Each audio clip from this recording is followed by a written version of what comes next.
పూరా లోకల్. అధికారంలో ఉన్న కాలు ఎగరేసుకుని తిరుగుతాం కాదు.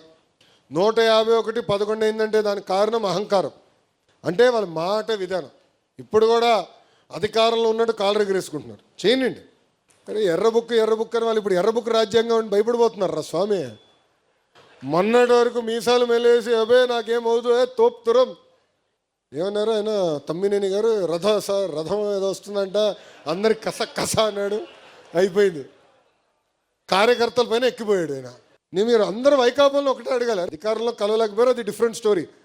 ప్రతిపక్షంలో ఉన్నాడు, ప్రతిపక్ష హోదా కూడా లేదు, పులివెందుల ఎమ్మెల్యేనే, ఫుల్ టైం ఉంది, ఎందుకు మిమ్మల్ని కలవట్లేదు? కనీసం ఇప్పుడు కూడా కలవట్లే, ఒక్క ఫోటో కూడా దిగట్లా. అంటే సొంత కార్యకర్తలంతా ఎంత చిన్న చూపు ఒక్కసారి మీరు ఆలోచించారు.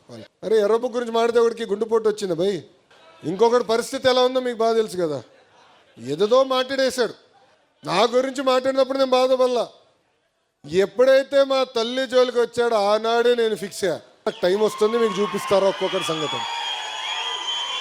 చూశారు కదా పరిస్థితి. ఏనా తల్లి జోలికి వస్తే వదిలిపెడతాం మనం? ఎవరిని వదిలిపెడతారా? ప్రసక్తేలే. ఇంకొకడు ఉన్నాడు, ఎర్ర బుక్ చెప్తే బాత్రూంలో కాలు జారిపడి కొట్టుకున్నాడు. ఒక పద్ధతి ప్రకారం వెళ్తున్నాం, చట్టపరమైన నిర్ణయాలు తీసుకుంటున్నాం. అందుకే మనం తీసుకున్న నిర్ణయం ఈరోజు ఎవడు ప్రశ్నించలేకపోతున్నాం. ప్రజలు కూడా ఎస్ బాగా చేస్తున్నారు, వీళ్ళకి తెలియాలరా అనేది ప్రజలు కూడా భావిస్తున్నారు. పూరా లోకల్.